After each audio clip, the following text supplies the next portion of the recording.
Everyone's here tonight. Special KOF. Shout out to the homeboys at Dream Cancel. You know. What's up, everyone? Welcome to the Dream Cancel podcast, and this is episode 105 of Dream Cancel Live. My name is Desmond, the administrator at DreamCancel.com. On tonight's show, we're going to talk a lot about SNK Heroines Tag Team Frenzy. It released last week, and we've been playing it quite a bit. I've been playing it quite a bit. The discussion panel that I'll introduce soon has been playing it quite a bit, and we will help people out, kind of give them a little rundown on how to play the object to the game, talk about some of the characters, and other gameplay mechanics of the game. We'll also talk about just the game itself, like story, the customization, the net code. Get into a little bit of the speed of the game because there's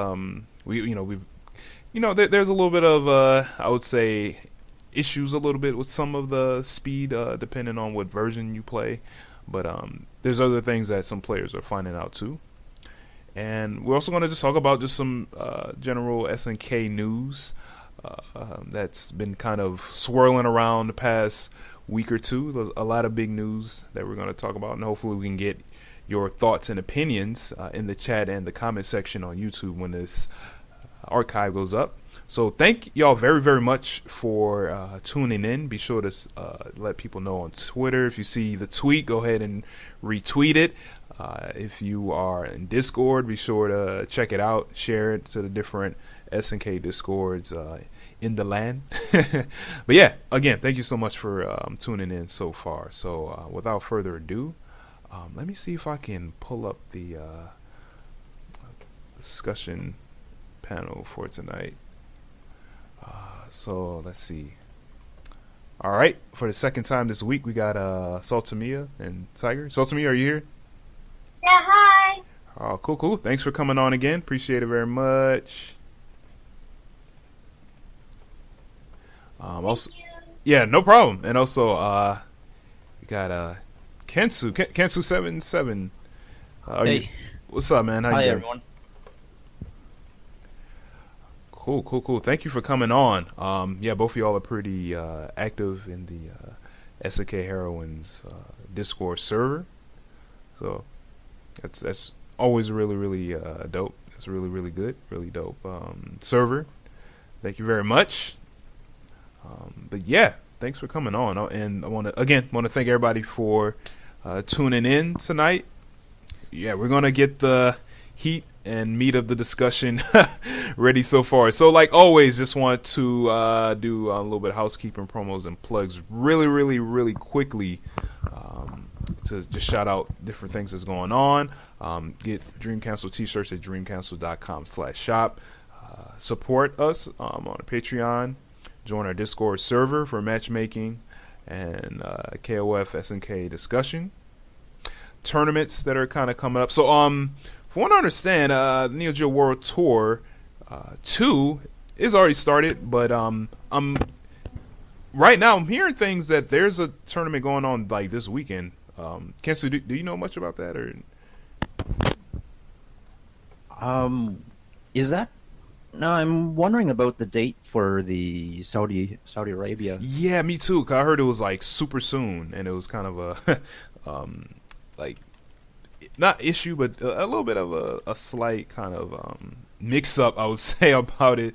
I think it's within a couple days. Oh, it's the 13th, the 15th of September. 13th so that would be technically tomorrow or today, depending. Oh yeah. This weekend. No.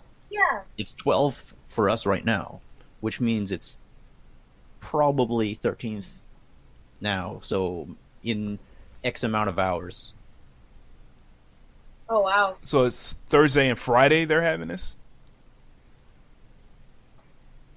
If it's the 13th, it's in X amount of hours because Europe is about 6 hours. Yeah. And then, yeah, they're... So 13 and 14? sometime Okay. in the morning now. Okay. All right. That's 3 fine. hours in the morning. Oh, yeah. Yeah, I understand, like, the time differences, It's just, yeah, if it's happening very, very soon, yeah, that's pretty much what's going on then. Okay. That's absolutely fine. And also, we'll go back to some of the things in the Neo Geo World Tour. So, CEOTaku, September 21st, 23rd. A bunch of games going to be there. SNK Heroines will be there. Who's going? Anybody plan on going?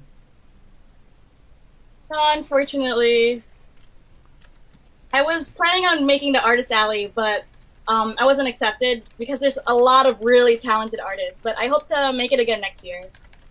Okay. Very, very cool that you tried to, but damn, I didn't know there was like a process like that.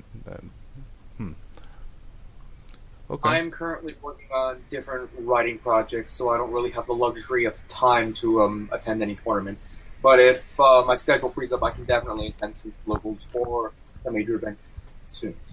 Okay. Yeah, we're trying to start a little scene in New York soon, so we're lots of planning. Lots of planning, yeah. Yep. Okay. Cool. Oh, how's it going, Tiger? I didn't. I kind of forgot that you. Everything's going good. Just working online jobs. Making that hustle, trying to get that money, and just working on my various projects. I like to keep myself busy. That's good. That's good. That's very, very good. All right, let's keep things going. Neo Dojo at Super Arcade is in California. Brought to you by Game Goon, September 22nd. That's the next weekend. King of Fighters 14, King of Fighters 13, SNK Heroines, Goro Mark of the Wolves, and Samurai Showdown 5 Special is all gonna be there, and all the games are like $5 each to enter, if I clearly recall. So yeah, that's gonna be really dope. So be sure to check in to the Game Goon stream when that happens to watch, and if you're in the area, be sure to play and come by to Neo Dojo at Super Arcade. That should be pretty dope. And this is going on in September. This is Thunderstruck 2018, October 6th and 7th this year, part of Neo Geo World Tour. And that's kind of as far as I got for upcoming tournaments and events. Is there anything that I've missed or anything one of y'all want to bring up? No? No. Okay. It sounds good. Okay, yo, let's talk about actually, you know what? Before we talk about it, there is the everybody knows about, the Sam show, Samurai Showdown, Samurai Spirits announcement. So what we're going to do, we're going to just play the trailer real quick and we'll come back and we'll talk about it. So hold tight. We'll be right back.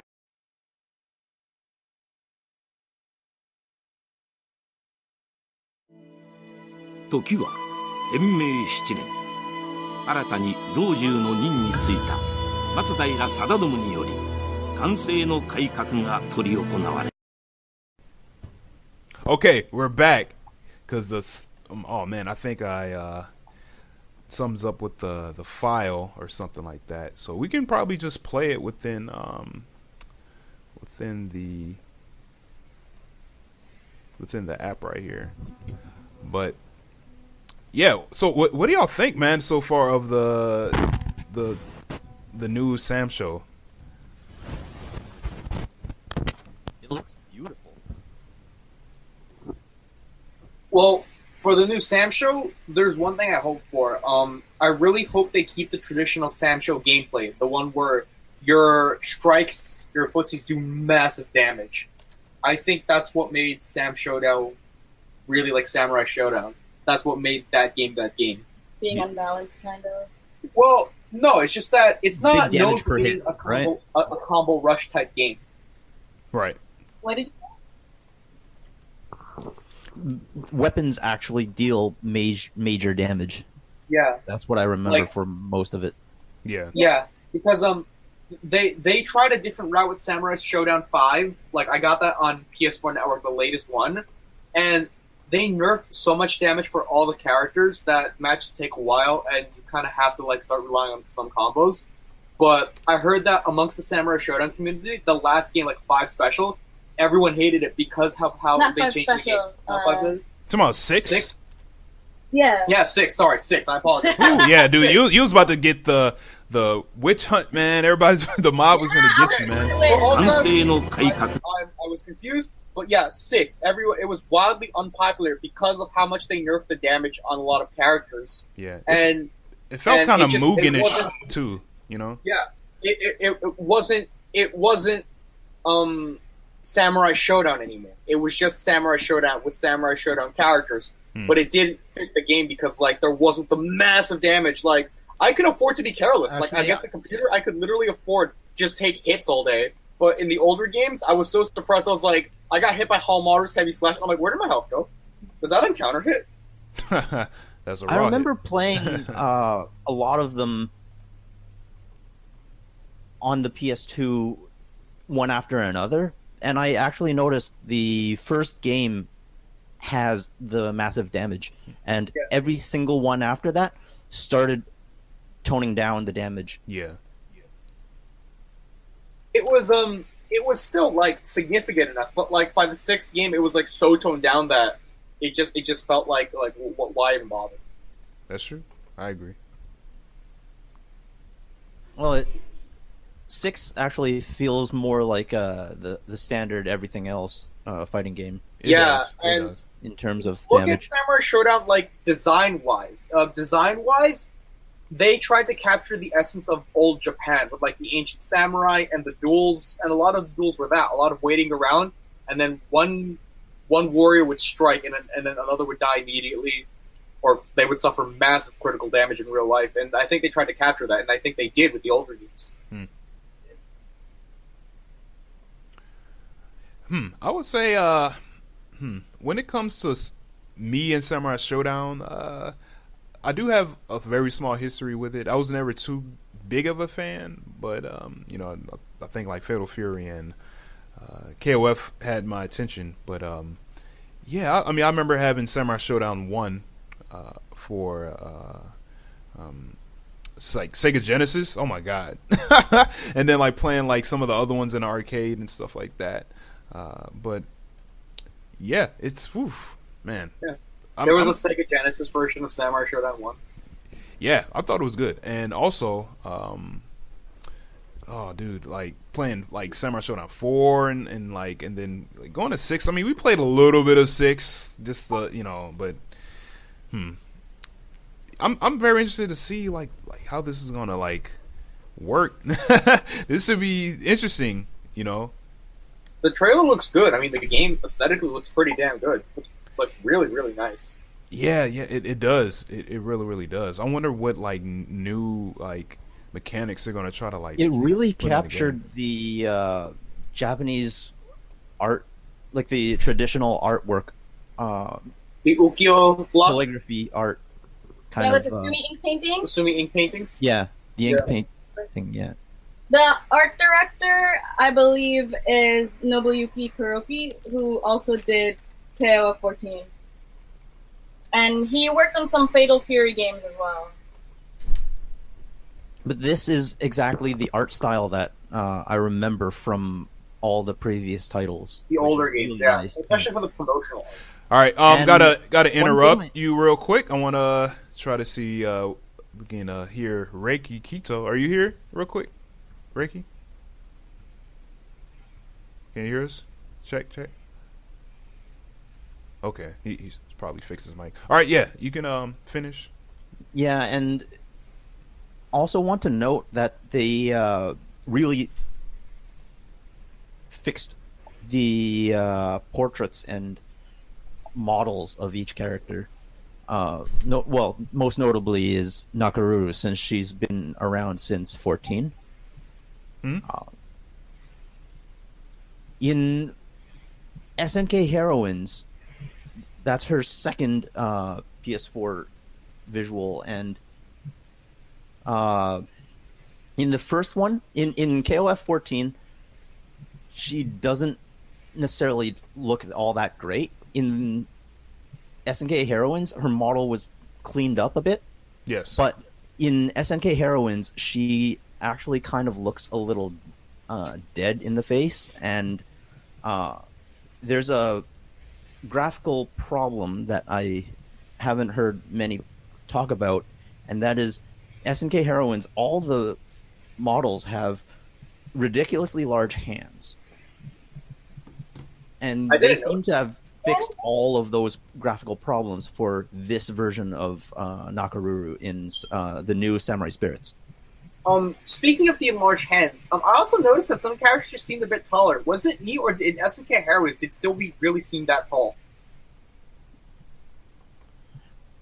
I don't know if they adjusted heights, but I think they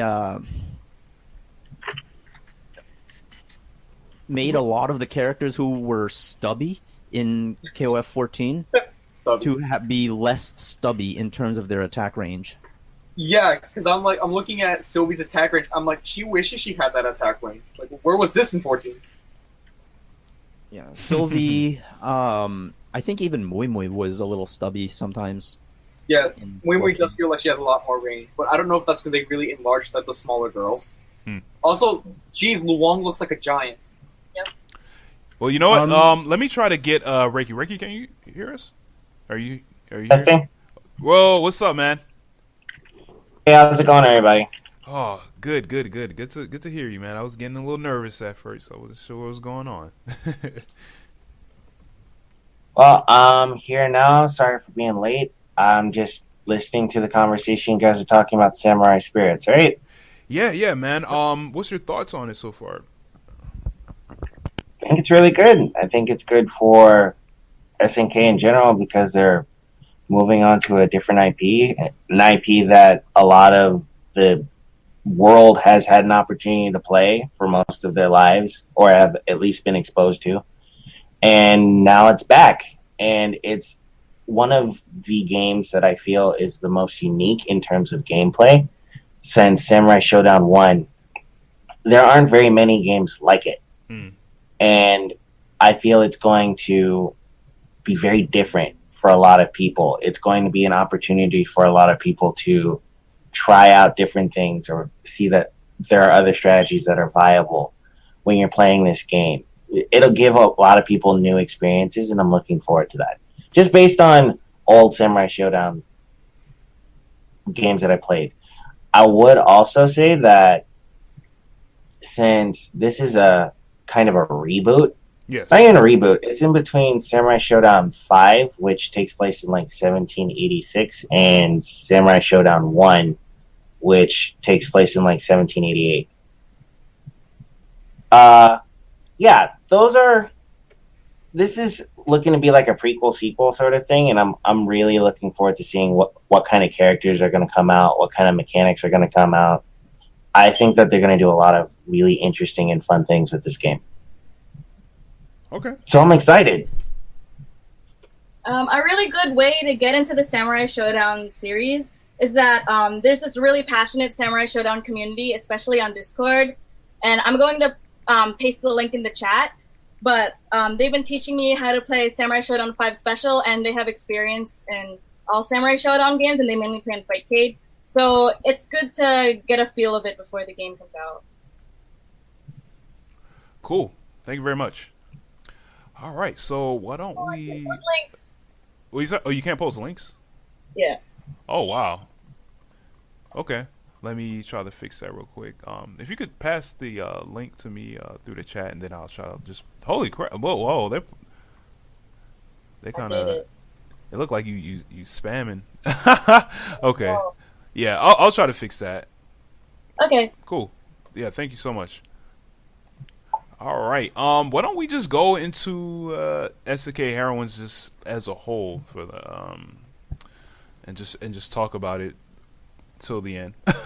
So yeah, let's do that right now, man. So why don't we start before we get into like the deeper like gameplay mechanics, and probably start kind of explaining the game as a whole, like as far as gameplay wise. Why don't we talk about just like presentation, man, like the graphics, and so what do y'all think so far, man? I mean, we got the game, we're playing it right now.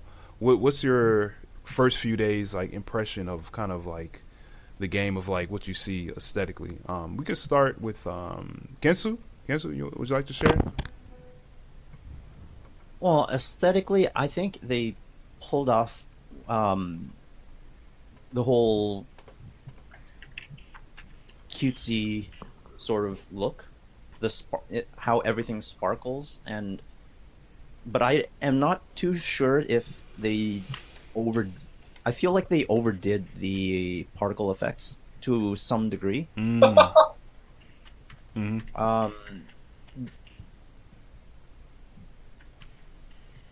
Yeah, sometimes it can be even hard to see what's on the screen because there's so many effects. Yeah. And I also agree. the stages, while they're very different, it feels like it's almost the same thing over and over, despite being very different from each other. Okay. You mean like how they're very static backgrounds, almost? That might be part of it. All the backgrounds kind of, yeah, they kind of do have the same kind of look. It's always like it looks like almost the same, like a big ass staircase, like a chandelier somewhere, like a opera house looking kind of thing. It's I know what you mean. Well, I would say that has a lot to do with it all being in one setting. It's all in the dream castle thing that Kukri has set up, so it can't be anywhere else, right? Well, if it's a dream, because if it's to be a dream, they could have gone a little crazier with the settings. It could be a garden or something. They're all trapped in the mansion that Kukri built within his mind. The thing also is that the backgrounds have very, very subtle animations. Like, one of them has an elevator that opens and closes, but that's not something that I would particularly notice while I'm playing the match. Especially with, like, the onslaught of particle effects that just blind you every 2 seconds. Yeah, so I feel like the backgrounds are dynamic in their own way. It's just that it's very hard to notice it, as opposed to a cheering crowd in KOF 14 or something. Yeah. When playing online, I do notice that if you set it to random and you replay the matches, it will randomize the stages for each match. But it all feels the same, except all of the stages seem to have a color scheme, and that is all that seems to change. So you do notice that there's something different. Like, one of the rooms is very white, and there's another that's very yellow. There's a very blue room as well. I think the blue room is the library. Mm-hmm. Then there's a red room, and a green room. But most that you recognize when you're fighting and all that is just the color. It doesn't really feel like a different room unless you're actually stopped and looking at the stage. But maybe that was the intention because of how busy they tried to make the outfits and the effects as well. Because if everything was busy, then it would just be hard to register. And yeah, like visual overload. Yeah. And I say visual overload with a grain of salt because, like, just look how many particle effects they have. Jeez. It's already very, very overloaded, and then to add that to the background would just be really crazy too. Okay. All right. Any other thoughts on the aesthetics? So if we're just talking about graphics, Yes. I would say that I agree with the particle effects. It makes it really difficult to kind of see what's going on. For example, if you're taking a picture of one of the characters doing a normal, it still has particle effect, or it still has effects around it that even if it whiffs, you still can't even see the normal, so it's a little hard to see if it hits or not. So in terms of like ranges, it's not really a big deal, especially for a lot of the characters.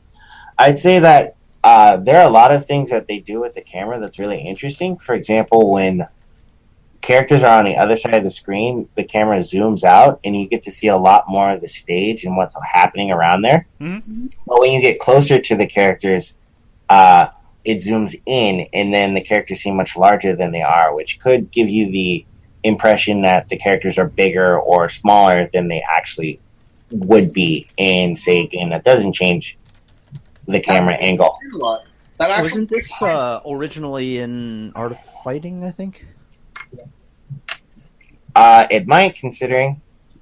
I think that happens in Fatal Fury. Or, yeah. I do So- remember seeing Gunsmith Orochinagi tweet about this. Yeah, that's where I actually got it from. I was talking to Gunsmith a little bit about this effect, and I thought it was really cool. There are also a lot of other effects in the game that are interesting. For example, they add a lot of detail to the costumes. Take, for example, Nakaru. Her default costume is a vampire, and Mama Mahaha turns into a bat.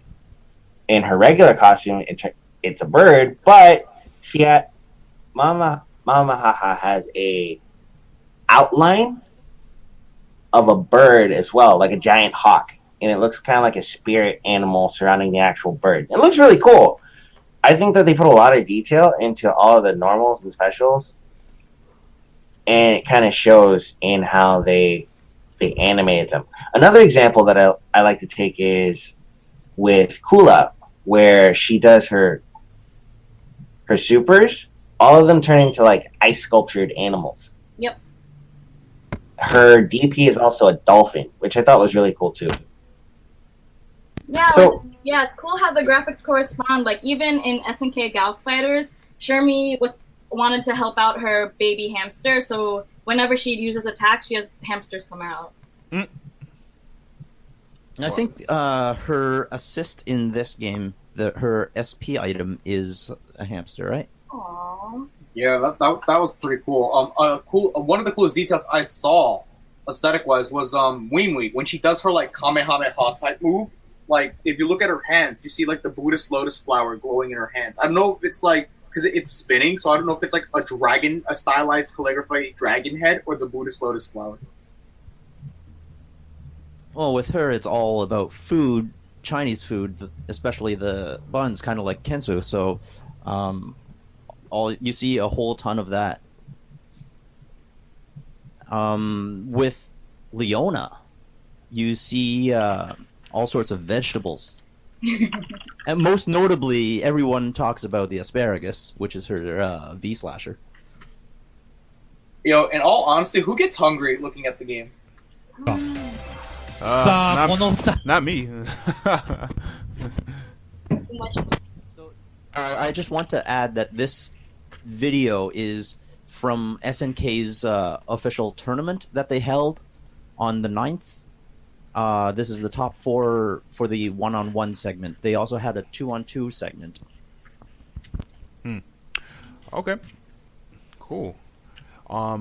So next thing I want to talk about briefly, and if there's anything that any of y'all notice in the video, feel free to just stop me and stop the video if you could. Well, I don't think you can, and maybe if I pass the remote, but but if there's anything that stands out, just let me know in the video. But so why don't we talk a little bit about it's all about the net code. Is that too early to get into that? But I think it is. I really think it is way too early. Like we should wait like maybe a good month. Mm-hmm. Okay. How's y'all experiences when playing online? Reiki, have you been able to play online? Honestly, I have not, because I can't use items. That's one thing to really know. Me either. Is that if you're playing with a stick, you have to switch to the right stick analog, right, to make use of items, and you can't change a button to access your items. So yeah, well, unless you use a controller, you can't really use items. Yeah, you're not really enjoying the game. That's what it is like for now, but I do think they will be updating that in the near future. They did announce a patch that will drop when Thief Arthur comes in, and that will be arcade stick compatibility. Yeah. That's the 20th. Yeah, that's next They week. do have the arcade setup already tested. They did have the location test already, so I think it will kind of reflect that. I think it will too. I honestly, what I really see in this game at the moment is it's going to be difficult to play online with a couple of people, especially if, items are as crazy as they are now, and just kind of deciding if items is going to be a mainstay part of this game. Like for a lot of games that do use items is something that I was talking about before. And I guess we're getting in a little bit of gameplay. Yeah. But, Why don't we? Let's save that for a little bit longer. But you bring up a good point, man. I'm gonna keep that in mind because that's something that I wanted to touch upon too. And I had some concerns, and I'm reading on Twitter and stuff like that about items and people kind of having certain thoughts about item usage while playing. Okay. Yeah. Well, if I'm just talking about playing online. Mm-hmm.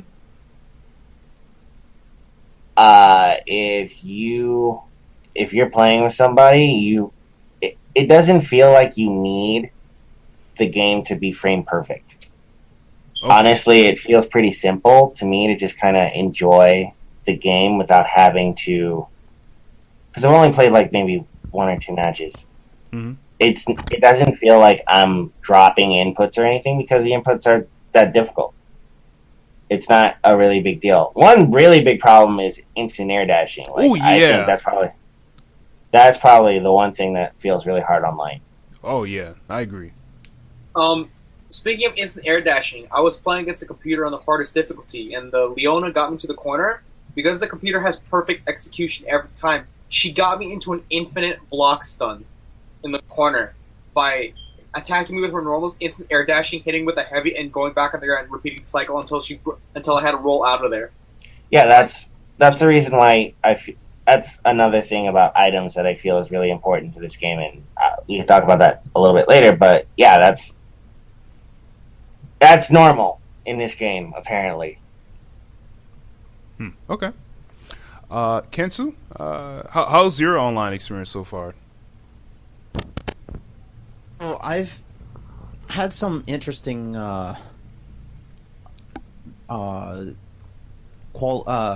connection quality experiences. One of the players I was against in my first online experience, I'm not too sure where he is, but he had maximum connectivity on the bars. So I would assume he's near my area somewhat. I'm around the Toronto area in Canada. And then there was this other player that was, I think, Southeast USA. I would assume that it's USA. And he was missing 1 bar.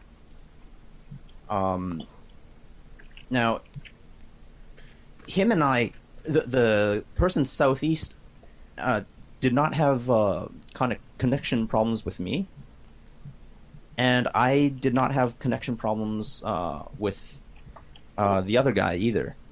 And when all 3 of us were playing together, I don't think there was connection problems then, but when the 2 of them were playing against each other, the quality just dropped a lot. It was a little bit difficult to watch. Yeah. And then we got someone from Japan join in, and originally it was supposed to be our last game and we were going to leave, but then someone from Japan joined in and we were like, whatever, we'll play a 2-on-2. And at that point, we could barely even do anything. Wow. And that's the problem with the online for that time. In other games, I do remember being able to play against Japanese players with quite flawlessly. Like in Arcana Heart 3, when that originally released, I was able to play from behind a university firewall against someone from Japan pretty flawlessly. Now, for my second online experience, was actually today. And I actually played Saltamiya and Tiger. And for most of the time, it was slower than normal, but it was fairly consistent, you'd say, right? Yep. But then all of a sudden, we had a very, very interesting experience. Desmond, can you load that video? Yeah. Give me a minute. At that time as well. Okay. Let me stop this one.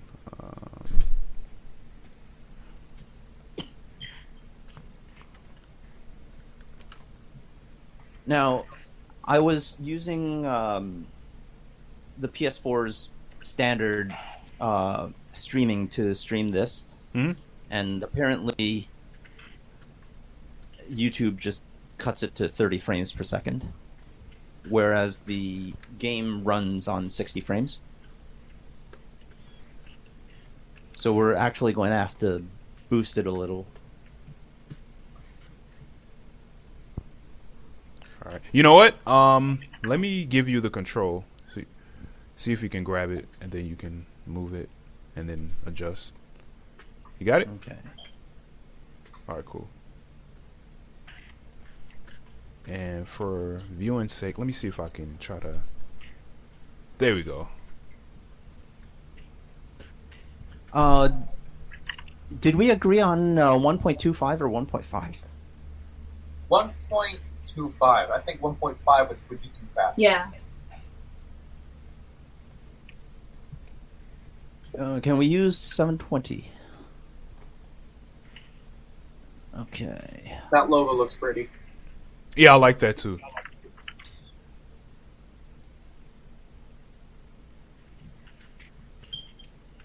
Oh, great. Cool.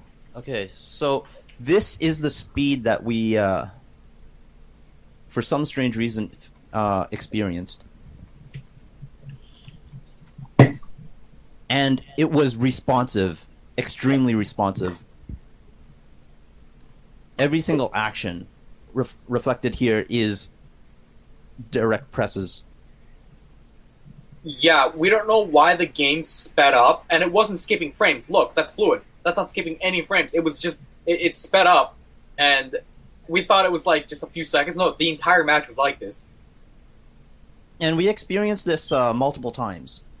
Yeah, Like we a few, know why it was rare, but it was often enough to notice. Yeah, and we don't know why the game goes from like slightly slow, which is from lag, to like, all right, let's speed it up now. Like, I don't know why that happens. And it's definitely not making up for lost ground, which is what you might think, because it's perfectly responsive. I don't know what else I could say about that, because I'm not a programmer myself. I don't have any network expertise. Maybe someone who works in the field could probably give us like an answer, like why that happens. So we could get someone like that with their knowledge, and they could probably tell us like why that happens. But so far, I don't have any theories. Wow. It's like Tekken treasure match. Yeah, like compare that speed with I think the previous video.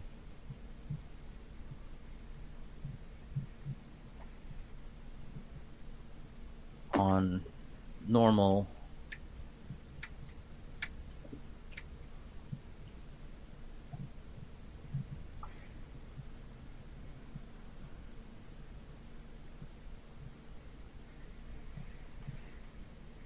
Okay, something's wrong with the loading.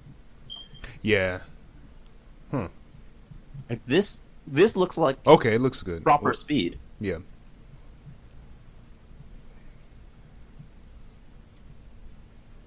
So yeah, I have no idea what happened. None of us could figure out why. Damn, that's too bad, man. That's really too bad. Okay. I guess it's my turn to share my online experience. I would say, all right.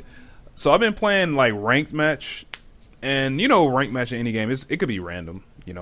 I had trouble finding matches in the room match mode or whatever, the player match mode. I couldn't find any kind of rooms, so I just played on ranked. I couldn't find anybody in the gamble match mode. Nope, couldn't find anyone there. But I just did regular ranked, and yeah, it was a little inconsistent. Like, I'll play somebody that has 3 or 4 bars, and it'll be unplayable. And then if we like played a third match, it'll be really playable. It'll be almost like perfect, and then it'll go back to being horrible. And it's been like that for a while. What consoles do we have? I have PS4. PS4. Yeah, I've got this on PS4. Reiki? PS4. Okay, so we don't have any Nintendo users here. Not here, no. Because I've been hearing a lot of interesting, differing opinions about the online experience for Nintendo. Sorry, Desmond, finish your thoughts. Oh yeah, so yeah, it's just basically inconsistent. It kind of almost makes me remember. You remember when KO 14 dropped? How regular matches were just like laggy for a while, and then like maybe once in a blue moon, the next match it'll be perfect, or the next round it'll have like minimal lag. It'll be playable, and then the next one after that it'll be just horrible. That's how it feels in this game. So I'll play someone with 4 bars, 3 of the matches is like just good, and then the next match is just horrible, and then it like starts degrading after a while, and then like one of us just decides to end battle because it's just so bad. That's what's kind of going on to me. That the netcode is kind of inconsistent. That's all. I think with the way SNK Heroines is, maybe they should have made that into an item. Just make the game laggy all of a sudden. That would be very interesting. You mean like the blurry thing? Yeah, like yeah. I'm not sure that's such a good idea. Yeah. Input delay mode. Wow. Oh God, no. No. But yeah, I don't know. I kind of want to hear more experiences on from what I've seen or heard about the Nintendo Switch version. Some people have gotten moments of lag even during training mode, and I have a feeling, and this was back when it only released in Japan. Yes. And it started off with Nintendo. So the people playing back then were playing on the Switch. They experienced lag even in training mode, so I was thinking that might be because the particle effects were a little too much to handle on the Switch. But then I've watched other Japanese streamers stream the online on the Switch, and they seem to be going fine, no lag. And then some of the English-speaking people, some of them have played no problems online, whereas others have had. They just say the netcode is really bad. Now, personally, I think the netcode is subpar, but I think it's playable, at least with today's experience. Because it's fairly consistent. But then the Nintendo players, a lot of them say, like a portion of them say that the netcode is not good, that they've all been having problems. But then one player, I was talking to them, and I found out, first of all, they said they were running at 5 to 10 frames per second. Wow, and dude. I thought instantly, like, there's something severely wrong with that. Then I asked a little further and inquire a little bit further, and apparently they're playing wireless.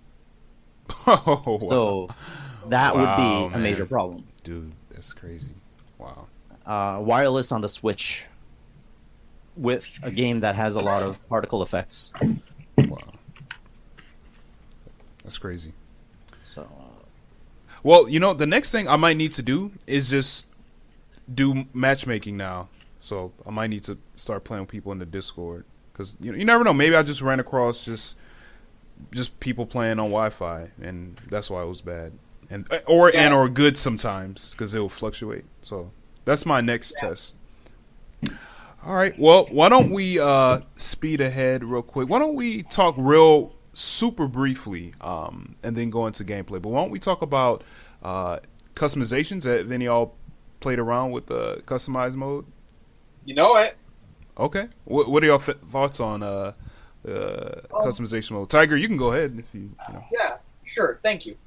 Something I've noticed is that I don't. It's not really like true customization like Tekken. Tekken has very in-depth customization because, for example, Tekken, you can create your own custom outfits. You can literally take any piece and make a whole nother outfit. With SNK Heroines, they do have nice customization. They give you a lot of options. But the problem I encountered is that the outfits you get, those 3 outfits, you can't change the base outfits. Yeah, I noticed that too. I was kind of disappointed. That was the one letdown I had because they give you so much. You get colored context, you get so many accessories, you get like props, you even unlock other characters' props. Like you can put Love Heart's cop hat on Athena. Yeah, and I thought that was so cool. But you cannot change the base outfit. And compare that to Tekken. Tekken has a huge customization option, and you can do that. Mm-hmm. Okay. Reiki, have you tried out customization at all? I've had a similar experience where I'm trying out some of the new accessories that are available, and it just kind of either overwrites some of the main model stuff, but not really allowing me to change like the outfits or the main portions of the character model, like for example in Tekken. I do like some of the customized items. For example, I like that you can get other characters' stuff, but not only that, it shows a lot of the detail that you can put into the character. You can add accessories to the legs, you can add accessories to the head, you can put some stuff in the back, you can put some stuff in the front, and I think they went really well with the accessories, and it's moving in the same direction from older games where you could, for example, if we're taking KOF13 in level of the ability to customize your character, you could change the color scheme for KOF13 characters by a huge degree. Mm. But you couldn't really change the costume, and it's kind of like a trade-off here where you can get like 3 different costumes, but you can't really change very much, and that might have to do a lot with just the system that they're using.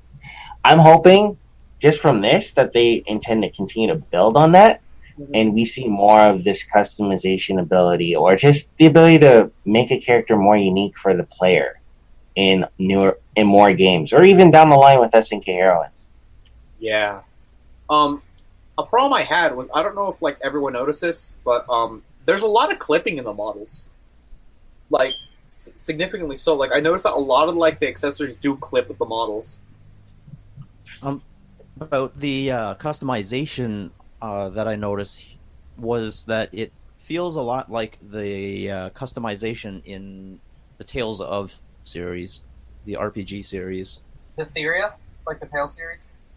Well, I think all of them that have customization is like this. You can edit the extras that you put on the character to a great degree, but like the position, the size, but you can't, like, it can clash with the existing outfit. Ooh, that's true. Existing model. Yeah, like wings can like go through Yeah. a certain like hair. vest or something or hair. Yeah, exactly. I noticed that too. I was like, that's kind of weird. I didn't know her hair grew wings. Or certain attacks might, or attacks or poses might also go through. Yeah, that's a little on the weird side. Okay. For customization, anyone played around with the voices? Yes, I have. I was hoping that we could use Terry's male voice as one of the voices, but we can't. Yeah, the voices change during your attacks. Like when you pick the voices actually change the gameplay that you hear. Yeah, and one more additional thing with the voices is it apparently changes the winning quotes at the very end. That's a nice plus. That's really cool. I didn't notice that. I haven't seen story mode with different voices though, so. Oh, does story mode change with the voices? Like, do the cutscenes yeah, change? do you know? I am not sure about that. Yeah, I didn't check it out yet. The story dialogue, I don't think will change because all of those are pre-made scenes. Oh, okay. Right? Well, actually, no. The dialogue might change when you fight against the boss. Oh. Right? When the win quote against the boss might change. Oh yeah, you're right. Because if the win quotes from the other characters change, then against the boss Exactly. it might change. I see. But that would only be against the boss. Oh no. Sorry, And none what? of the other scenes. The other scenes don't change. I doubt it because those are pre-made scenes, right? Oh yeah, and then they have to redo the models talking and everything, right? Well, it would just be the voiceover and subtitles would change, right? Well, I guess nobody's tried it out yet. Well, and the prologues would change. All right. Like, I don't think they did any of that. All right. Why don't we go into gameplay? So why don't we do this?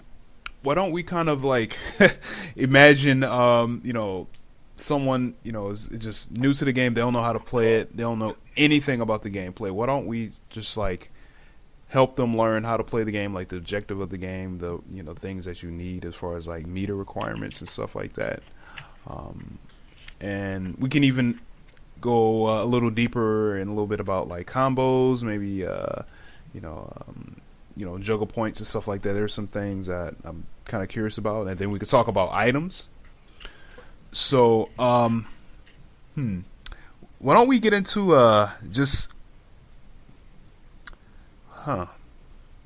what about meters? Should we go into the meter system real quick for people that have like no clue? Okay, so in this game, all your specials and supers require meter. It's not only supers. Your spirit gauge is separated into multiple sort of bars, so we'll be using that to describe it. From what I've found, special moves will require anywhere from 50% of a bar to 1.5 bars. So 0.5 bars to 1.5 bars. And then all of your supers require four bars. What's funny, real quick, is that I didn't know that at first. And I was trying to finish the Dream Finish people, and I didn't have enough meters, man. So I noticed that. Wow. Yeah, me too. Now, once your meter depletes to 0, your specials will do practically nothing. Yes. It will still do damage, but your opponent doesn't get stunned in any sort of way, so they can easily retaliate against you. And you'll also hear a little twang kind of sound. Yeah. I thought it was a quack. Quack. Yeah, it's some sort of like wacky kind of sound, lets you know that you ain't dealing any kind of damage. And that's good for newbies because now you have an audio cue saying, "Hey, buddy, you might want to switch out," or like, "This isn't working." Now, something about switching out, if your character is... Now, actually, no. Spirit gauge always increases, always recovers. But they recover faster when you are sitting out in support. Yes. You also lose spirit gauge when you get attacked. When you block, you don't, but you lose spirit gauge when you get wailed on. And if you get thrown, oh my god! I actually don't notice that. However, when you get thrown, you lose 1.5 bars. Yeah, I've noticed that, and then of spirit. Yeah, Sorry. so I noticed that when I was playing online. I'm like, oh, if I just throw them a lot, I could just like reduce their meter, reduce their specials if it gets to 0, make them want to tag out.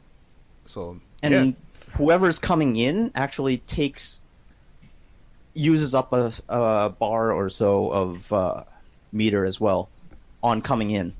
Oh. Mm-hmm. So a lot of the times when you tag, if your opponent is tagging, they're going to use up a little bit of meter, and then you throw them to take another 1.5 bars, and hopefully that will be enough to drop them just below 4, so they can't finish you off.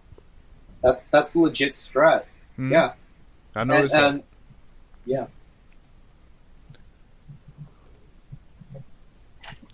Okay. Another thing, you also lose meter when you guard roll.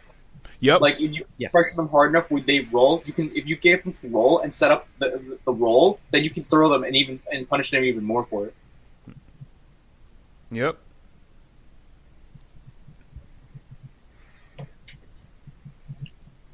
Oh, here it says EX moves do not deplete your spirit gauge. Wow. And EX lasts about 5 seconds. I didn't know that, man. Yeah, all right. I'm definitely going to need that item button because I have been playing without it. Okay. Yeah, there are a couple of things that you'll notice once you start looking at, say, for example, startup frames or unblock frames. For example, if you're completely depleted, there are moves that go from like -2 to like -14. It's really weird. Wow. Okay.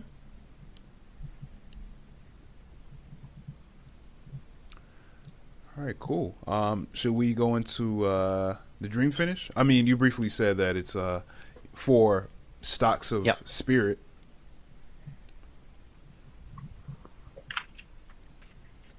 What I want to say about dream finish is that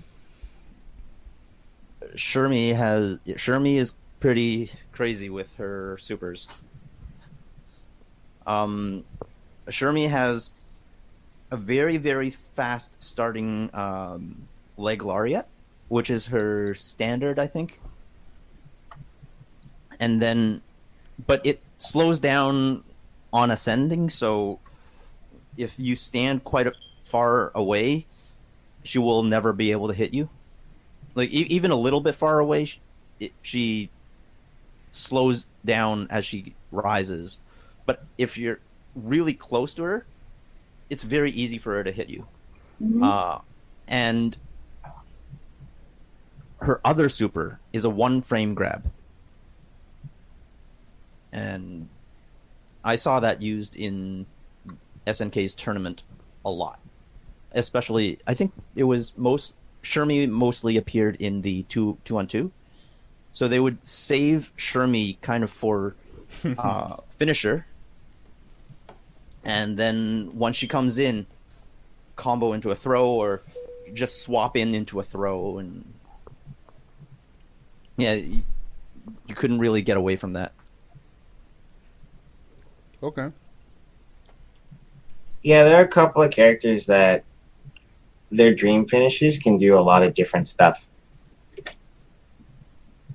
For example, if we're talking about Athena's super, you can charge. Oh. Damn, I didn't know that. Yeah, I didn't know that. Yeah, so her fireball super, you can charge. For Mai's, you can do it in the air. You can do it in the ground. Mm-hmm. For Shermie's, it's a one-frame grab.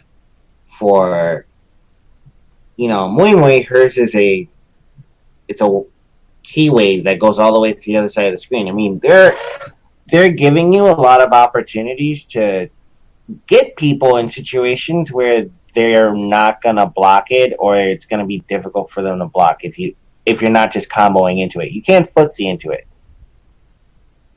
I actually feel like Kula's supers are a little weak. I mean, all of them you can combo into. Yeah, you're gonna have to combo into that. Is there a way to control the way Mama Haha comes from Nakaruru in her super? I don't think so. I think you it just always comes. have to measure the distance and everything? Yeah. I do know when you are standing up close to her, just standing, the bird will just fly over your head. Oh, okay. But anywhere else, it's likely that it will hit you. And the bird does fly very far. Because there are always certain times when I mismeasure the distance by a little bit, and then the bird always swoops over or under them. It makes me scream. It's pretty weird how there are certain moves there are certain supers that have some of the similar properties from 14, but they're also have different functionality in SNK Heroines. For example, if you use Love Heart's Fireball super is an OTG. So it's literally guaranteed. So is Sylvie's. So if you hit someone with a hard knockdown, you have a guaranteed kill. If you put someone in a throw situation, like for example, if you use Shermie, every throw is a hard knockdown. So you can quickly switch, you can tag, and then go into one of those supers, and you have an OTG setup, which makes those characters really dangerous to ever get knocked down. What's the fact? OTG is a abbreviation of on the ground. So if you're knocked down and you're on the floor, that means that you can be hit even if you're on the floor and knocked down. Mm-hmm. You're still vulnerable. That is, in 14, Love Heart has a foot stomp move. If you knock him down, you can foot stomp him on the ground. Yeah, also her super does that in 14 as well. Mm-hmm. So you're not safe if you get knocked down. You can still be hit.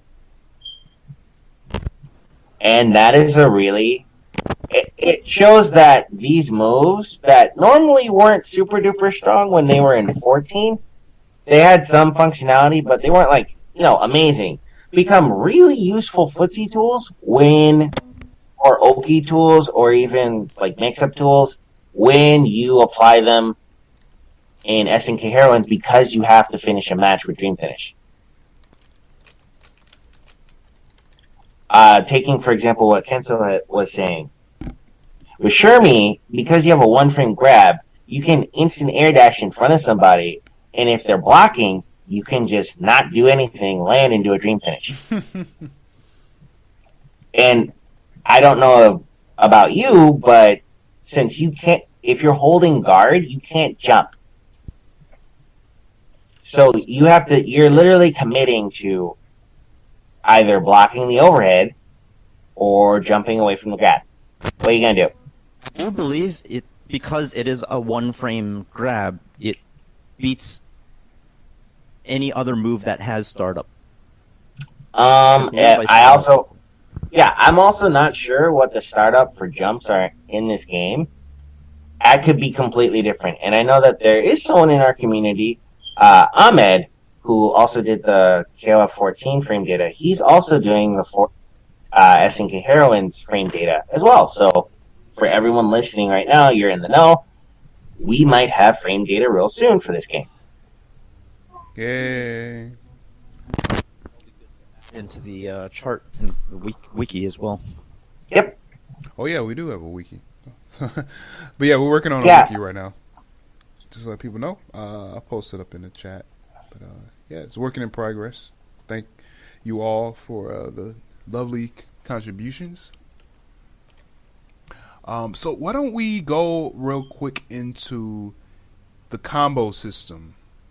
What do y'all think of the combo system? What do y'all think of like all the juggles? And can someone like answer me like what's like the like requirements for like juggles? Like what's the juggle points and and how many juggles can you really kind of do? I think I can answer that. I also have to say that I might have to leave it real soon, so I just want to kind of jump into this one. Yeah. So, the combo system, you can knock someone airborne with a close, heavy, normal. Yes. There are also some specials that can pop people back up, and it kind of resets your juggle counter. But you can only do one move, aside from dashing normals, once. What happens when you hit someone with a dash normal changes depending on how many times you hit them with the dash normal. So if you hit them once, it causes a regular CD wall bounce. If you hit them twice, it causes them to crumple. And I think the third time it just kind of like knocks them around. But you can cancel that into another special. So for some characters, they can continue to do a combo over and over again because their special resets their juggle counter. Yes.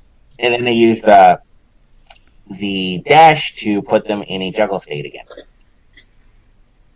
And there's also the ability to instant air dash to pop them up into a situation where you can also continue to do dash normals. So dash normals and instant air dashing, as well as being close enough to reset your combos, is really important. Another thing that's really important to note is the more life you've lost, the more spirit gauge you have. Yes. So you're able to do much larger combos to the point where it's even endless. Right? And possibly get a one-hit KO from somebody if you're at like 10% health. Yes. Okay. Ooh. Damn. Maybe I should have asked this before about the juggles, but what is like the standard like combo flow or the auto combo flow? I can answer that, but does anyone else want to take that up? Nope. Sorry, I'm really bad at game mechanic language.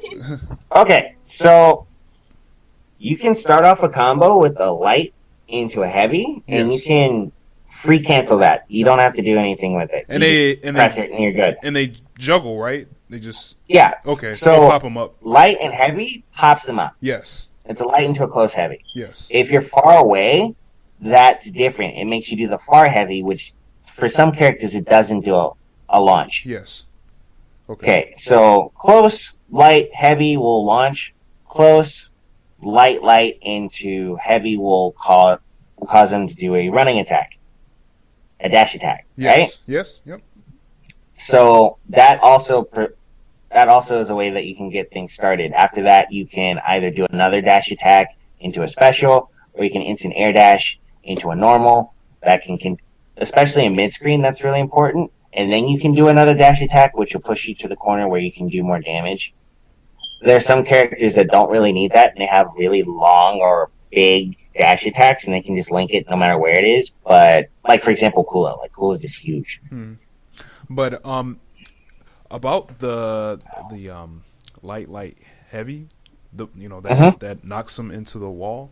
I've like tested that out with like certain characters, and it's like not safe on block, so you gotta like confirm it properly. I noticed. Yeah, like, it's punishable that like wall bound or what we call it the blowback. Man, that's punishable, man. Like really punishable. Yeah, I would imagine that most dash attacks have big startup. They look really slow. And not only that, they recover really slow too. Yeah. One thing that I noticed in this game is that you can't whiff cancel anything. So if you throw out a normal, any heavy normal, you can get whiff punished, and you can get whiff punished hard. So dash attacks you shouldn't just throw out for nothing. You should hit confirm one of those. Okay.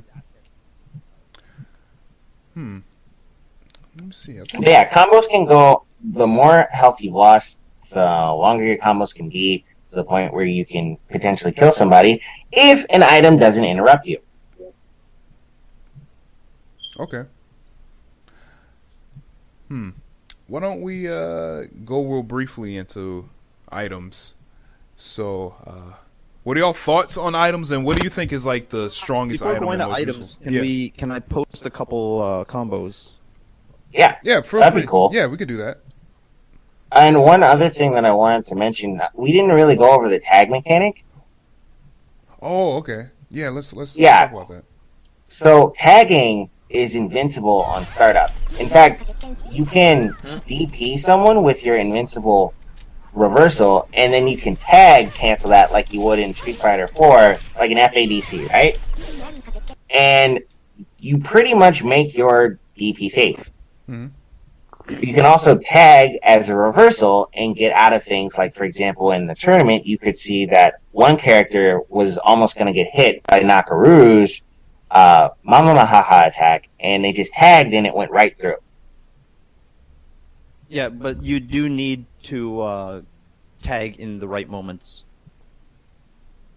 Yeah, invincibility is not really long, but there is invincibility there, and you're also vulnerable after you tag if you just raw tag.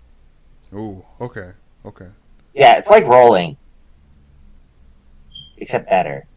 Maybe better. You can, it's like dodging. You can tag cancel, and you'll see a bit of that here.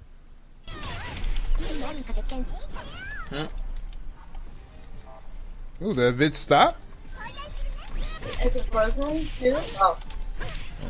Looks like it's having a hard time loading. Yeah, it's on pure struggle mode.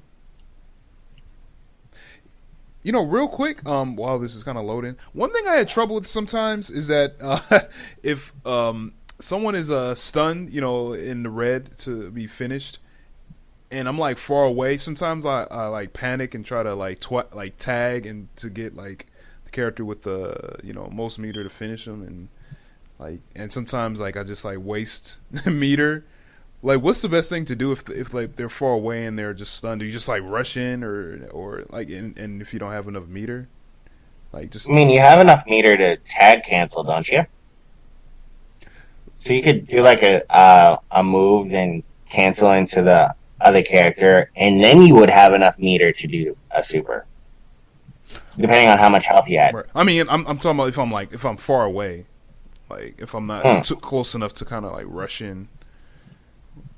Because that's that just depends on the character. Yeah, I guess so. Because some have projectile dream finishes. Yeah. Yeah, and yeah, there's just been so many times I would like lose matches because I would just like bomb the, the dream finish. Ooh, man. Ooh, Lord of Mine on that.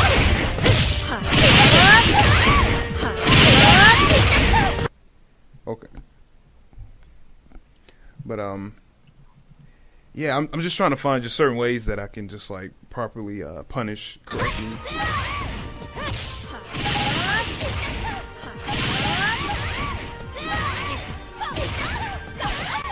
Man, that's crazy, dude. Yeah. Yeah. This combo is pretty much endless. Like, honestly, if they wanted to optimize a little bit more, they could probably like throw in a couple more like resets with my, because you could see that there were a lot more combo potential with Leona from that. Like, she could do what seemed to be 8 rejuggles with that Baltic launcher she was using. Yeah. So that move resets the juggle? Yeah. It also looks like you have another opportunity to use the close heavy, which I'm not sure when that's possible. Yes. It might be after you use a couple more dash moves. It seems you have to do 2 dash moves, and then you can do a close heavy again. But as long as that person has meter, they could keep doing that for as long as they want. Wow. Do notice this is at critical health, and both of them have full meter. So it's a bit of an unlikely scenario in an actual match.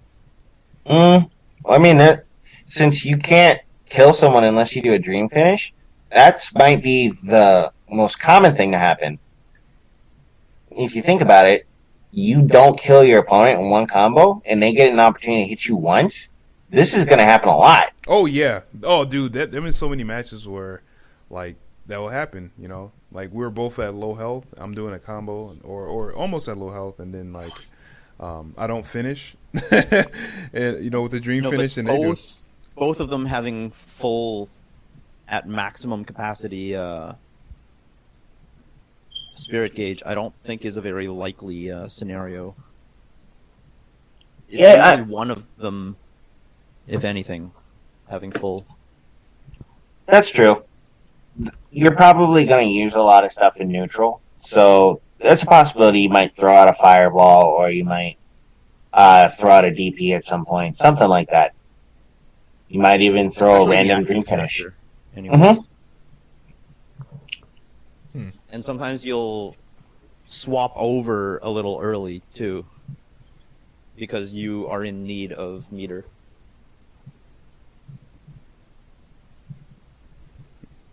Yeah, these long combat combos are ridiculous. Yeah. Whereas, I try to roll out, and then I end up rolling into another combo. yeah, I mean, that happens. You get really hurt by getting hit in these combos. And once again, I'm saying is, you can get out of them with items. Yes. Yeah, like Let's the going- diamond one. Let's go into items now. There's actually multiple ways to collect items, and I'm not sure everyone knows about this because not many people know about this particular web manual. Aside from the item boxes, now the item boxes are pure RNG as much as as far as I know. But I think, okay, so it says here, destroying item boxes that appear in stages will award your team with an item. Fulfilling the following conditions during battle will also reward you with an item. Oh. You can only hold one item at a time, so you can't receive a new item while holding on to another item. However, SP items are the one exception, as they will replace the item you are holding. Now, here's the conditions. Destroying an item box. 100% chance you'll get an item. Cause a guard crush on your opponent. 100% chance. Your life falls below 20%. 100%, and this is the condition that you get an SP. And that only happens once during the battle. Get stunned by an opponent. 100%. Also only happens once. But I do believe this is not necessarily going to be the SP item. I don't know if it is the EX item, though. We'll get into what the items are later. Cause a certain amount of damage in a combo, or take a certain amount of damage in a combo. This says the rate differs depending on the amount of damage. Mm-hmm. So the longer a combo is... Yeah, I think the longer the combo is, for both of these, will become more likely. Pull off a throw break.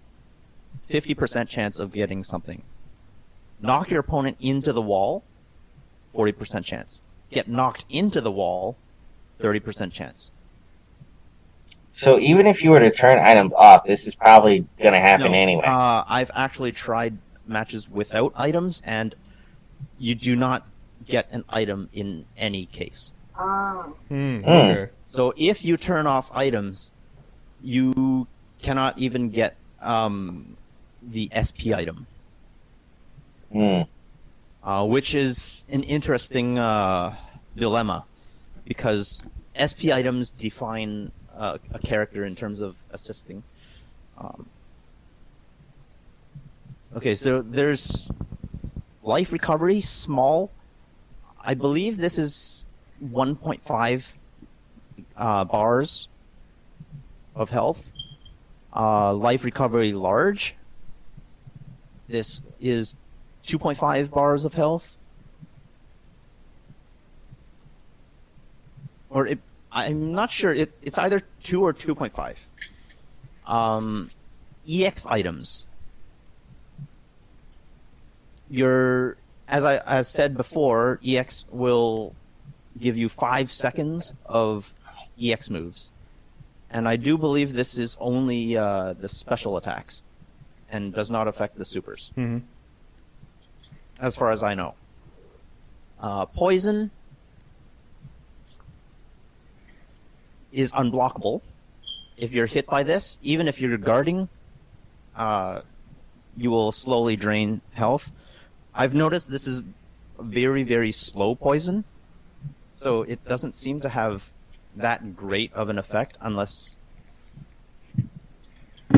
over a long time.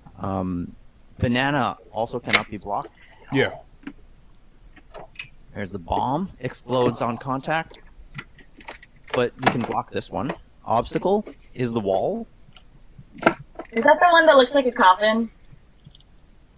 I think it's more of a board, but yeah. Yeah, it's the coffin, the one. Yeah. Looks like a thin coffin. The little insignia on it is the SNK Heroines / Kukri logo. Yep. It says wall, so I assume it's a wall. You can actually use this in a combo, or defensively to interrupt someone who's trying to come at you. So I find a lot of these items you can use it offensively and defensively. Wash basin. It doesn't really hit stun all that much, I've noticed. It causes a little bit of damage, but if you're not proactively doing stuff the moment it hits, your opponent can easily come back at you. So it's good for interrupting slightly. Pinball bounces around the screen randomly, causes hit stun when it hits.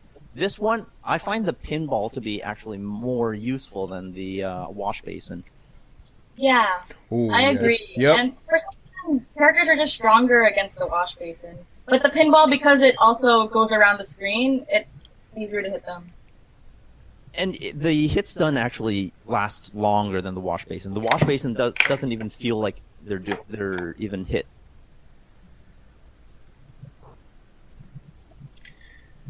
Do you think there's a the springboard is, well, it's just a spring. Think of Sonic's spring in Smash, or just in general. This, if you place it, I find when you place it during certain combos or certain moves, I haven't figured out timings and all that yet, but sometimes it can trigger the spring to bounce, but the opponent is unaffected by it. I've noticed that happening a couple times in the matches I played today. Mm-hmm. But it does say cannot be blocked. So it is one way to interrupt an opponent. I have seen the spring being used defensively when someone's stunned in the corner. the partner places the spring directly beside them so that the incoming character will have to avoid the spring. Yeah.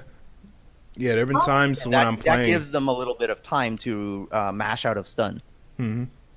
There have been times that, like, opponents spring, they'll set it out in front of me, like, while I'm attacking. Sometimes I'll just stop my combo for I won't get sprung up in the air.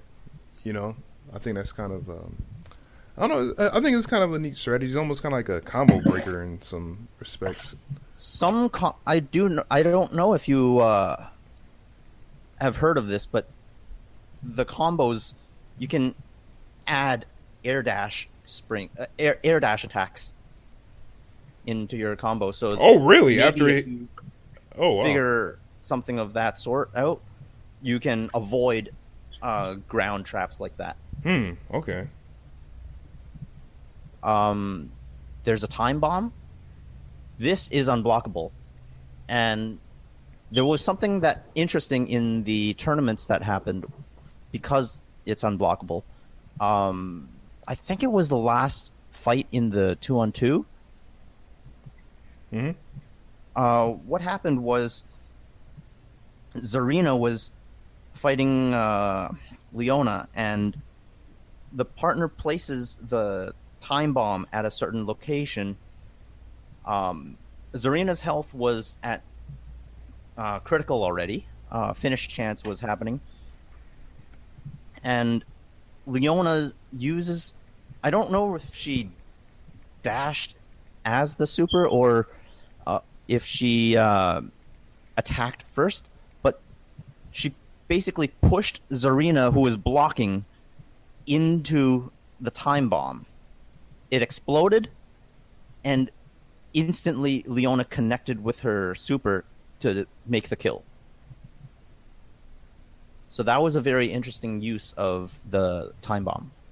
Wow. But remember, it is a time bomb, so it will require some time before it explodes. That's the saucer-looking one, right?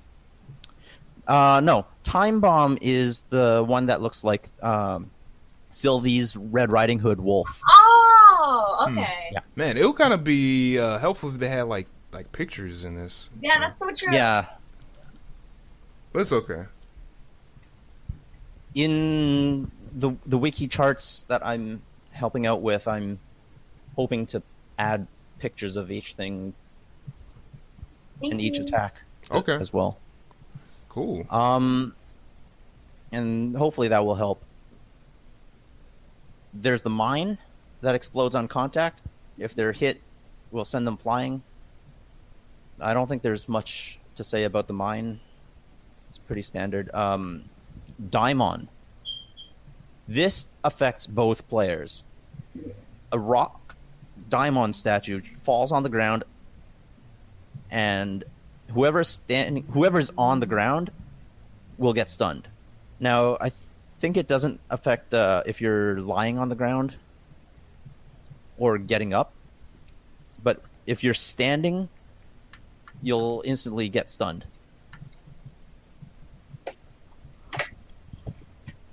That's the one that's easiest to get out of combos with for me. If you are in the air in any capacity, even because of special moves or whatever, like Mian's hover's palm, it won't affect you. Mm-hmm. There's a hurricane, just knocks you up. The hurricane actually lasts very long, so it's very useful for interrupting someone who's trying to come at you. Okay. Wrecking ball. That thing is annoying. Best use of the wrecking ball is behind them when they're near a wall.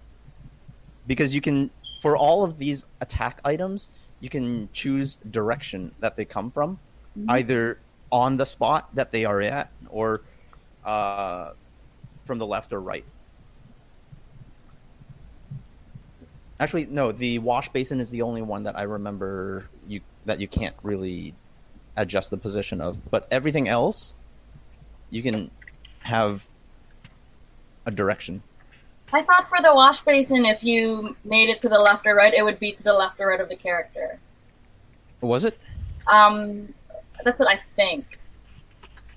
It's not very noticeable. Yeah. Oh yeah, and Daimon, because it just affects the whole screen.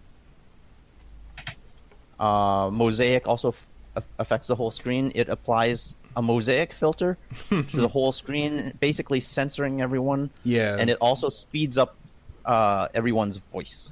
That's annoying too. But if you are good at estimating your positions, you can try and use it and go for the offensive. Oh yeah, that's true. Sand. Now this is basically Kukri's standard sandfall, but what happens is you get trapped on the ground instead. And this actually feels like it lasts for quite a certain amount of time. It's really good for doing your finishers. If you use this to trap them at the very end, just go at them with a super, because they're not going to get out of this quick. Yeah. Okay. Now we get to SP items.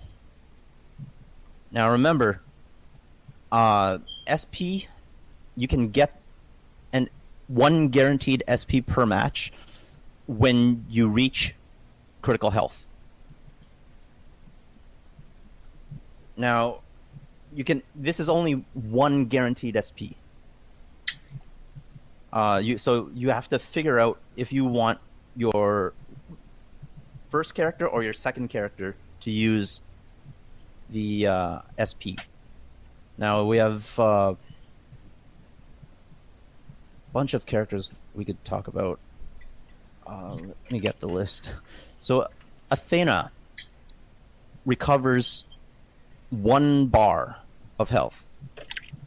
I find that to be very weak, and I haven't figured out any other thing that's special about Athena's SP. Mm-hmm. Besides that. But it is a guaranteed heal, so maybe that is the use.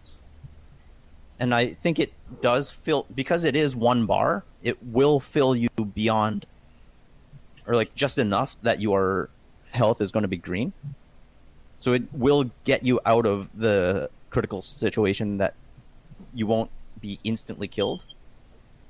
But I do find that heal to be a little weak. Kula.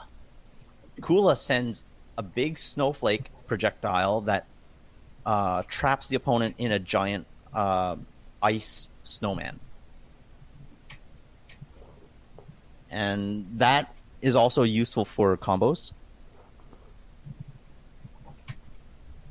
Yeah, my favorite would have to be the projectile type ones, because I feel like they do the most noticeable damage.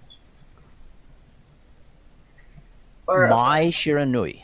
Now, Mai and Terry, both of them are mines.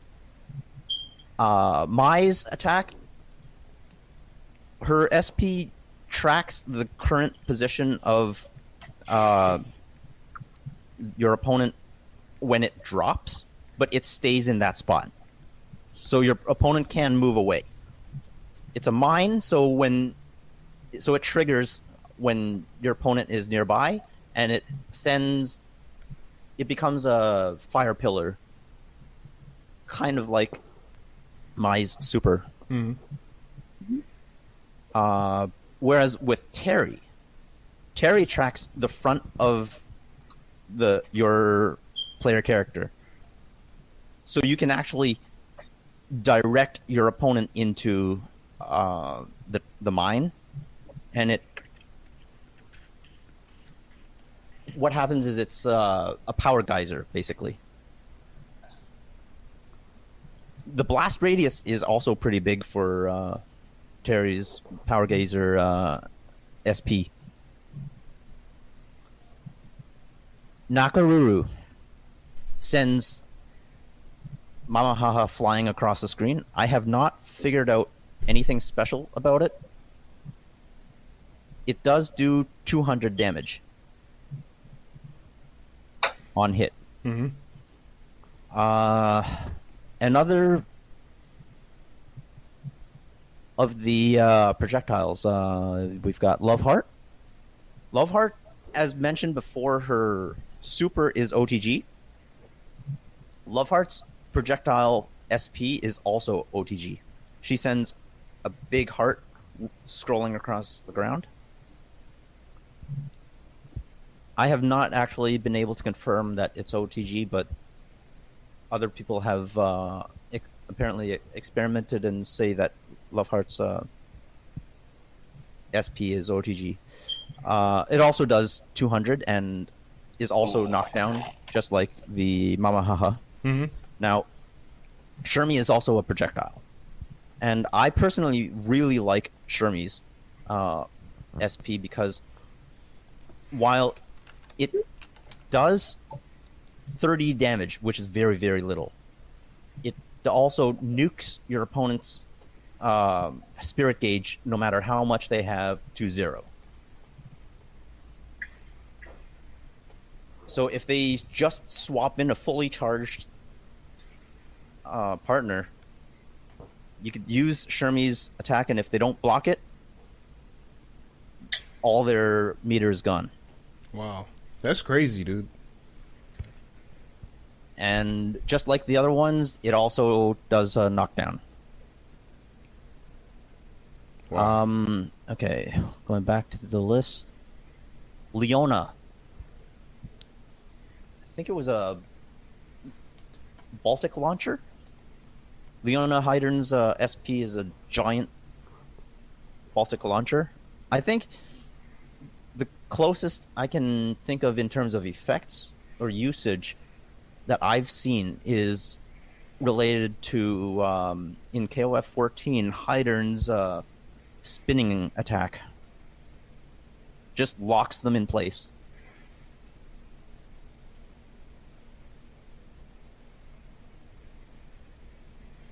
Okay. Yuri's SP. She heals 2 spirit gauge, 2 bars, and also gives attack up. I don't know how much increase of damage it is, but she boosts your attack. Similarly, we have Luong, who recovers 2 bars, but instead, Luong increases your recovery speed. So remember how in normal fights, only your supporter recovers very fast. But if you use Luong's SP, your attacker character will also recover very fast. Wow, okay. Yeah, that was really helpful. For a duration, but it does recover very fast. I think it can recover 1 or 2 at least by the time it ends. So you can practically recover full or close to full depending on how much meter you have.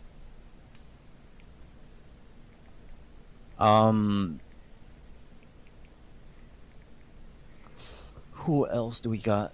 Zarina. Zarina creates a patch of flowers on the ground that if you're standing nearby, you'll hear a little ping sound and you'll see it on screen on your character as well. And that is actually automatic health regen, but you have to be in the spot of the flowers.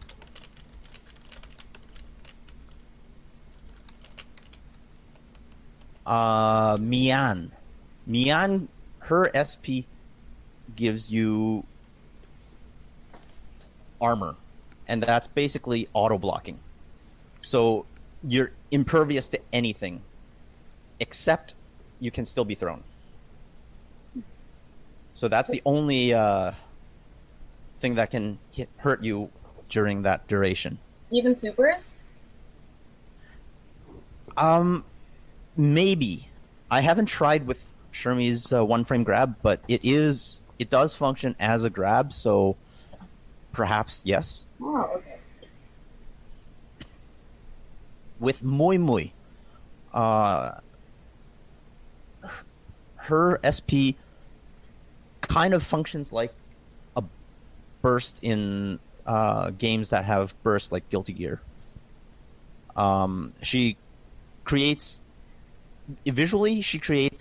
some symbol around you, that's a circular symbol around you, but only if you are within a certain range inside the symbol, like within a certain range of the attacker player, will get thrown off. I don't recall the damage that's dealt, but you actually have to be within a certain amount of distance, which is kind of close. Mm-hmm. And I think... Sylvie. I think I missed Sylvie. Sylvie's SP is also a favorite of combos because she creates a lot of electricity that falls to the ground, and it takes a lot of time for the recipient of the damage to fall on the knees and then to fall on the ground. So during this moment, you can do all sorts of things with it. Okay. And I think I covered every single character now. All right, cool, man. That was very extensive. Thank you very much. Oh, one thing about items is throws. Every single throw that is happening, like not startup to a throw, but the actual throw animation, including command throws, you're impervious to items, so items will just go right through you. And that includes the SP attacks. Does that That's also something include good to being know. thrown? Pardon? Does that also include being thrown? Yeah, like the entire throw animation happens as the throw animation. No one's interrupted. Oh, cool. But you actually have to throw. So startups, like even Yuri's slaps, if she doesn't run up to you in time, she can still be hit. Okay. So it's just a way to get through items. And you get the bonus. If it's a standard throw, you get the bonus of dropping your opponent's spirit gauge. Okay. Wow. All right. So you know what? Why don't we try to wrap things up pretty soon? I do have one more question regarding gameplay. So for a new player learning this game, what are like maybe 2 or 3 things they should try to learn off the bat with their characters and with the system, you think? I guess sometimes you have to be patient with guarding, because if I'm getting caught in a combo, I would just start mashing buttons and hoping that maybe I could roll out or something. But sometimes the best thing to do is just hold guard, and then your shield will just pop up. Okay. Any other thoughts, Kensu? Oh, I'm still getting used to the guard button and the layout on the controller. Man, I think I recently swapped the guard from L1 to R2 because I find because swap is just one button press. You don't have any direction. Mm-hmm. But guarding is also used for rolls, so that's why I swapped it over to the other hand. Yeah, I'm having a little trouble with the layout on stick, and it might even get worse even if they add a item button. I hope like there's some sort of way that you can like use 2 buttons for certain things. Like I think that's how it is in the arcade or whatever. Just having so many buttons is just kind of like on the stick. Oh my god, I've lost so many matches by pressing the wrong button. Like I'll just like like use my dream finish accidentally when I'm trying to just use a regular special move. Yeah.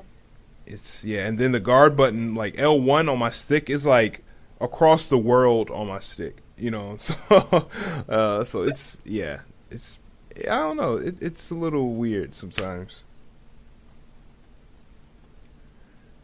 I just wish like there's some way to kind of just combine like buttons for one thing. Like have like guard and have like a throw button. No, a throw with like 2 buttons or something like that. Well, we should get into the arcade configuration because that's also a thing.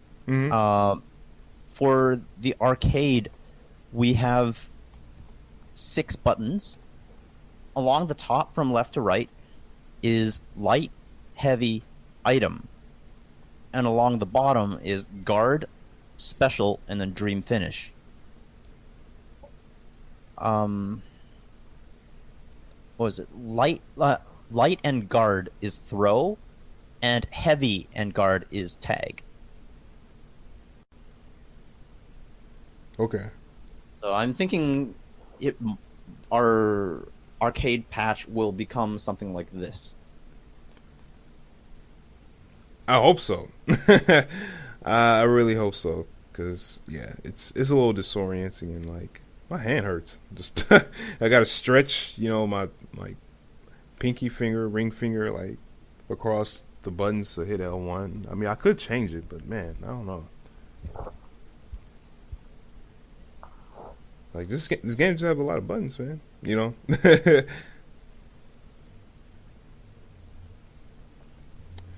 Well, I think that's really about it. Anyone has any final thoughts on the gameplay that someone should know, or any tips or anything like that?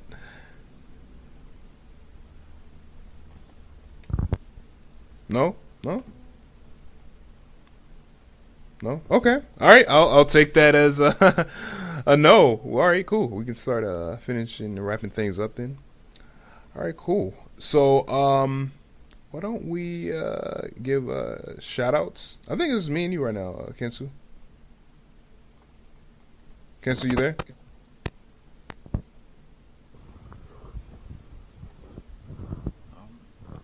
Kensu?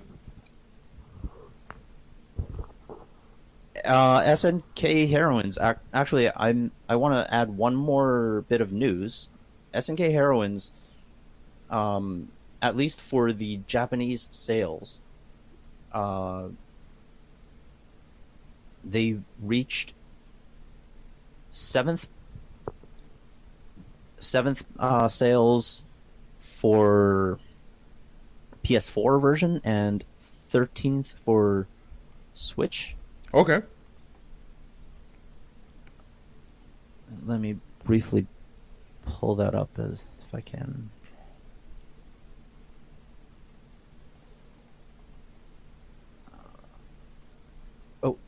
Oh, see if you can reshare. I think you have to open that. Okay.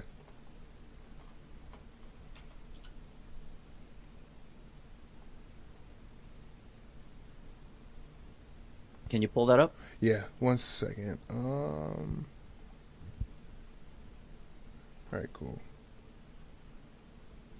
All right, it's loading up. Cool. All right, let's take a look at it.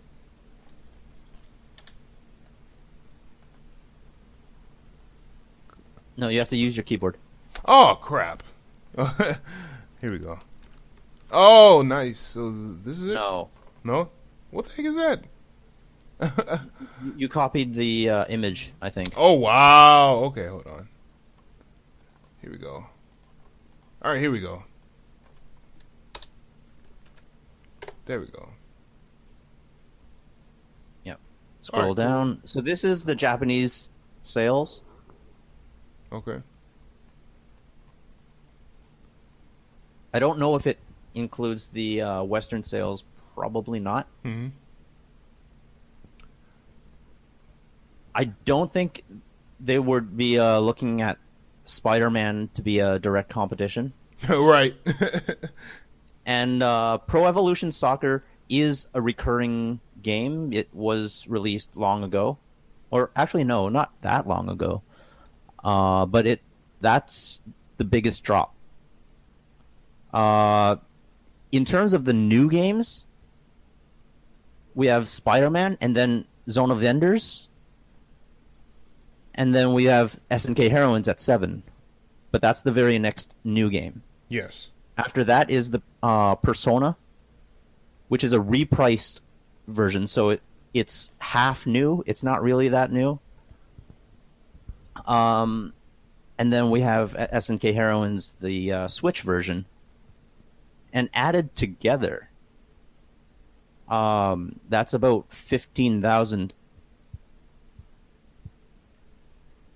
That's third place in terms of new games, and also fourth place in terms of sales, like including all the older titles. Yeah.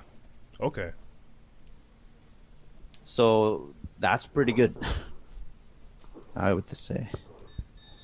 Yeah, I don't think that's too shabby. That's pretty. That's And all the other bad. games listed on here don't seem to be direct competition to this game as well. Right. From the looks of it. Right. Okay. Wow. Cool. All right. So shoutouts to SNK for making this great game.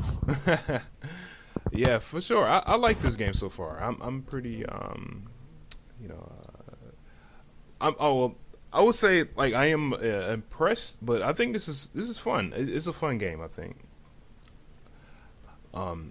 As far as like how many people are going to play it, that's kind of up in the air because like I think this is like niche, pretty niche, but I think there's a lot of people that's going to enjoy it regardless of that, so we're definitely going to see.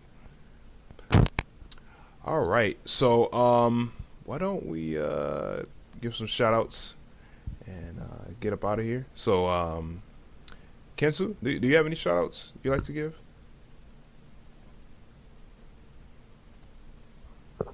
Shoutouts to SNK. Yeah, I think that's pretty yeah, that's obvious. Okay. Okay, cool. For myself, let's see. Shoutouts is well, let's just go back into promo and plugs. Join our Patreon, Discord. Join our Discord. CEOTaku again, September 24th, 23rd in Orlando, Florida. SNK Heroines will be there, and then that same weekend, Neo Dojo, West Coast, Super Arcade. And then check out more updates from the Neo Geo World Tour 2. And that's about it. I want to add shoutouts to Alan Francois of Orochinagi. Oh yeah, hosting the stream. The SNK Tournament English stream. Yeah, that was great. I really liked that. That was good. That was pretty good. Yeah, I'm gonna have to give that a revisit because I watched the just the Japanese version. But yeah, I want to give the other version a listen, a good chance. So yeah, cool. All right, so yeah, I think that's about it. So if you're on YouTube, give this video a like, give it a subscribe, post in the comment sections what do you think about SNK Heroines. If you have any tips and tricks to share, help people out in that section as well. And that's really it. Has anyone thought about running like an online tournament for SNK Heroines at all, or do people want to wait till like we get like a patch you know. Well, there is an SNK Heroines Discord channel I want to let people know about, but so far, most of the players are on Switch, Yes. and I have a PS4 version, and I can't really communicate with them that well on making a tournament. Yes. Okay. They're also having online issues. Yeah, that's too outside bad, of man. Japan, so that might have to be resolved first. Yeah. But in terms of PS4, once we get more people on the PS4, we might be able to do something. I'm not sure. Okay. All right, cool. All right, well, yo, Kensu, thanks again for coming on. I also want to thank Saltamiya and Tiger and Reiki-Kito for coming on. I appreciate it immensely. And that's about it. So this concludes another installment of the Dream Council podcast. My name is Desmond, the administrator of DreamCouncil.com. And until next time, keep playing, keep learning, have fun. Please. Peace.